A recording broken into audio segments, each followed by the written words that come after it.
which covered the smell of burned hair and fabric. "Don't say a word," he said to me. And I didn't say a word, but silently I vowed I would kill him as soon as I knew how. Chapter 1. Jamie. Jamie pans the camera slowly across the congregation to capture everyone's happy faces. She is squeezed between a wooden pew and the wall, trying not to lean against the stone and get dust on her dress. It's tough to get the right angle from here, but Spider is at the back with a fisheye lens, so she hopes together they'll have enough footage for a good edit. The minister clears her throat, and the chatter fades. Someone turns the volume down on the tinny string music playing from the battery-powered stereo. Around the chapel, people shift in their seats.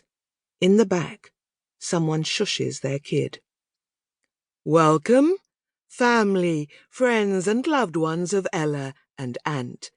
We're here today to share in the formal commitment this loving couple makes to each other, to give your love and support, and to allow Ella and Ant to start their married life together, surrounded by the people dearest and most important to them."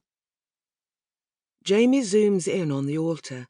Mum turns around and smiles at everyone in the chapel. Her smile is huge and bright, her lipstick a perfect dusky pink. She did her own makeup, and it is flawless. Her curled hair is piled on top of her head, with little flowers dotted through it, an antique hair clip glinting in the light. Tears shine in her eyes as she looks out across everyone in the chapel. In the front row, Cleo glowers at her feet, her dirty blonde hair over her face, bony shoulders hunched.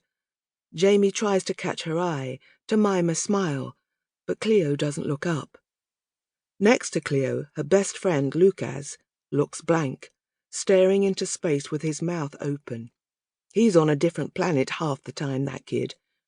Gran looks happy at least, smiling up at Mum and Ant with tears in her eyes. "Ella and Ant, thank you for your presence here today, and now ask for your blessing, encouragement, and lifelong support for their decision to be married." Everyone falls silent, waiting. This is the moment where someone could object. There's a quick movement in the congregation, and Jamie glances over, careful not to move the camera. It's Cleo, whose cheeks are red and her head is thrown back to frown at the ceiling. Jamie feels a flash of fear. Please don't ruin this for Mum. Cleo is such a drama queen, and it's touch and go whether there'll be a blow-up today. She's been harder and harder to predict since the incident at school last year, but Jamie's not supposed to know about that. Ant didn't help by insisting they hold the wedding today of all days. Apparently, that was the only date the minister could do because they booked at such short notice. Poor Cleo's 14th birthday. Gran grabs Cleo's hand, and Cleo looks back to the front of the chapel, her shoulders still tense. Jamie turns back to watch the ceremony through the viewfinder. Minister Mary's eyes flick from Ant to Mum and back to the iPad she's reading from. "Before you make your vows, I ask you to remember that love, which is rooted in faith, trust, and acceptance, is the foundation of an abiding and deepening relationship. Please now read the vows you have written." Mum and Ant turn to each other, and the minister hands them both a piece of paper.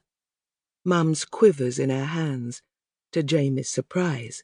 She didn't think Mum would be this nervous. She was excited this morning. "I, Ella, take you, Ant, to be my husband, my best friend, and partner in crime."